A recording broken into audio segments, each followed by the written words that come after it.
ये वीडियो देखा आपने?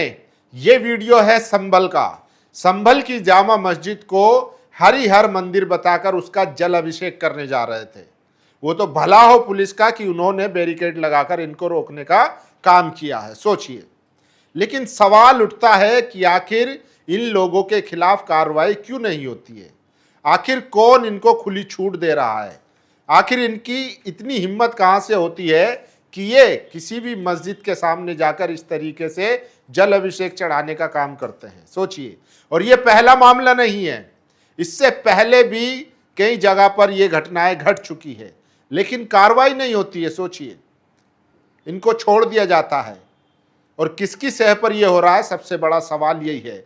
और आज देश को अराजकता की तरफ क्यों ले जाया जा रहा है? वहीं दूसरी तरफ यूपी में चुनाव है, उसको लेकर भी लोग कह रहे हैं कि उसको देखते हुए हिंदू मुसलमान करने की कोशिश हो रही है। इसके अलावा कहां कहां इन तथाकथित हिंदू संगठनों ने ये काम करने का काम किया है, वो आगे इस वीडियो में बताऊंगा। और बात करेंगे कि आखिर पुलिस इतनी लाचार क्यों दिखती है इनके सामने। लेकिन उससे पहले ये एक और वीडियो देखिए। जय जय मोदी, हर हर मोदी, जय जय मोदी, हर हर मोदी।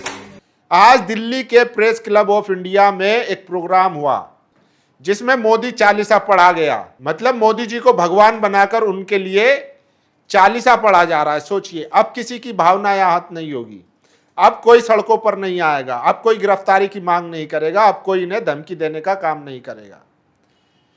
इसके अलावा बीजेपी के विधायक पन्ना लाल, वो सीता माता पर कह चुके हैं कि वो मौत का सामान थी।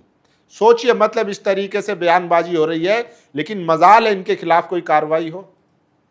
हालांकि प्रेस क्लब ऑफ इंडिया ने सफाई दी है कि ये एक प्रोग्राम था, प्रेस क्लब ऑफ इंडिया ने इसको ऑर्गेनाइज नहीं किया था, और जो ऑर्गेनाइजर थे, प्रोग्राम खत्म होने के बाद उन्होंने ये वीडियो बनाई है, हनुमान मोदी चालीसा पढ़ा है। तो सोचिए किन लोगों की शह पर। और देश को, एक तरफ देश में आंदोलन चल रहा है स्कूल ठीक करो, दूसरी तरफ ऐसे लोग हैं जो मस्जिदों पर जल अभिषेक करने जा रहे हैं। और सोचिए, जब राम मंदिर का फैसला आया था तो ओवैसी साहब ने एक बात कही थी कि दरअसल इस फैसले से और रास्ते खुलेंगे, और वही हो रहा है आज देश भर में। मध्य प्रदेश में भोजशाला को लेकर भी इसी तरीके का विवाद हुआ। इसके अलावा ताजमहल पर भी कुछ लोग जो है वहां पहुंच गए और जल अभिषेक किया। हालांकि उनकी एंट्री नहीं हुई, लेकिन बाहर से इस एंगल से वीडियो बनाया गया कि जैसे लगे कि इसका भी जल अभिषेक किया जा रहा है। तो सोचिए कौन लोग हैं और कौन लोग इनको समर्थन दे रहे हैं। तो ऐसी हरकतें बार बार लगातार हो रही है, लेकिन सरकार खामोश है। ऐसा लग रहा है कि सरकार की सहमति से ये सब हो रहा है। सोचिए, संभल में जब सर्वे हुआ था कितनी हिंसा हुई, उसमें कई लोगों की जान गई, लेकिन इनको परवाह नहीं है। इनको चाहिए हिंदू मुसलमान। हम बार बार लगातार आपको बता रहे हैं कि उत्तर प्रदेश में 2027 चुनाव में बीजेपी की हालत खस्ता है। आरएसएस और बीजेपी के इंटरनल सर्वे में उनकी हालत बहुत खराब है। ऊपर से दिल्ली वर्सेस लखनऊ चल रहा है।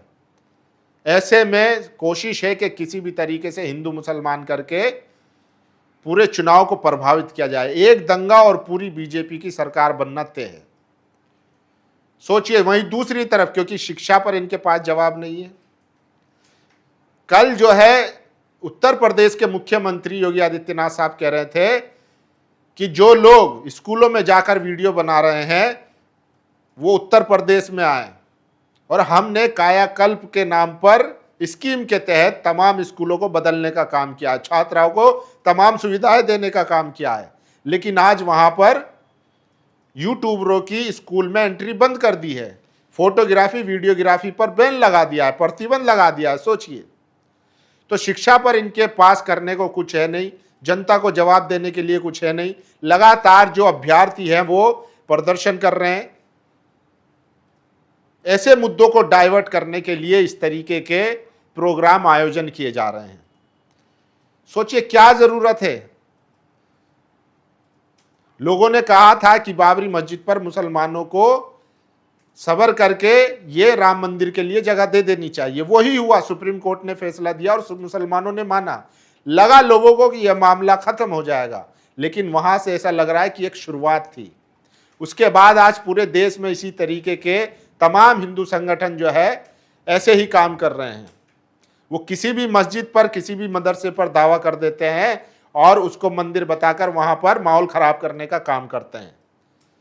लेकिन पुलिस इतनी लाचार क्यों है? पुलिस इन पर कार्रवाई क्यों नहीं करती है? ये पहला मामला नहीं है। इससे पहले देखिए, ये हिंदू रक्षा दल के नेता हैं, ये कह रहे थे कि जो देवबंद मदरसा है वहां भी ये जल अभिषेक चढ़ाने की बात कह रहे थे। कावड़ यात्रा के दौरान इन्होंने कहा था कि हम देवबंद जाकर वहां जल अभिषेक करेंगे, वहां भी दावा किया गया था।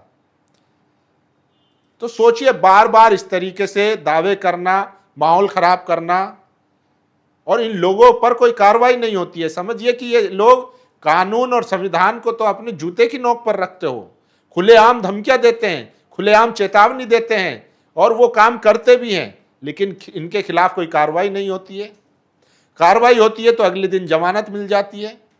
जबकि जो सरकार से सवाल करते हैं, कोई पत्रकार खबर दिखा देता है तो उसको सालों साल जेल में सड़ा दिया जाता है, लेकिन इनके खिलाफ कार्रवाई नहीं होती है। तो समझने की जरूरत है कि आखिर कौन लोग हैं और किन की शय पर इनको इतनी आज़ादी मिली हुई है। वो तो भला हो मुरादाबाद पुलिस का कि उन्होंने बैरिकेड लगाकर इनको रास्ते में रोकने का काम किया है, लेकिन किसकी शय पर यह हुआ? एक तरफ हम बात करते हैं विश्व गुरु बनने की, वहीं दूसरी तरफ हम आपस में एक दूसरे, जो भारतीय लोग हैं, एक समुदाय दूसरे समुदाय के खिलाफ भड़का रहा है। तो इस तरीके से विश्व गुरु बनेंगे? देश का तमाम जैन जी स्कूल की लड़ाई लड़ रहा है। आज पूरे देश में अल्फा आंदोलन कर रहा है, प्रदर्शन कर रहा है, टीचरों की कमी को लेकर, स्कूलों की जर्जर हालत को लेकर। सीजेपी ने पूरे देश में अभियान चला रखा है, स्कूल ठीक करो। क्या कभी इन संगठनों को आपने देखा है कि स्कूल के लिए, शिक्षा के लिए बात करते हुए, धरना प्रदर्शन करते हुए? कभी नहीं देखा होगा। ये ऐसे संगठन हैं जो सिर्फ पॉलिटिकल पार्टी को फायदा पहुंचाने के लिए हिंदू मुसलमान करते हैं। सोचिए इसकी नौबत कहां से आई। मतलब हद हो चुकी है।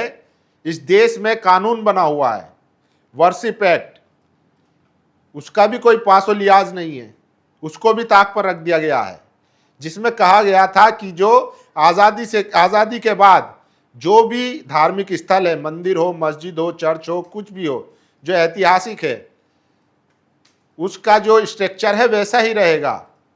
सिर्फ बाबरी और राम मंदिर विवाद को लेकर उसको अलग रखा गया था। बाकी तमाम ऐसे जो स्थल थे या जगह थी, उनके लिए कानून बनाया गया। लेकिन सोचिए कि आज उस कानून की धज्जियां उड़ाई जा रही है। जब देखो, जहां देखो, इस तरीके के संगठन उठते हैं और किसी भी मस्जिद पर, मदरसे पर दावा कर लेते हैं। सोचिए, ताजमहल तक पर दावा किया जा रहा है, उसका जल अभिषेक किया जा रहा है, उसके अंदर जाकर वीडियो बनाई जा रही है। सोचिए, इससे देश की तरक्की हो रही है या बदनाम हो रहा है देश? ये खबरें दुनिया भर में चलती हैं, सोशल मीडिया का जमाना है, दुनिया देखती है, भारत की छवि पर असर पड़ता है, लेकिन कौन समझाए?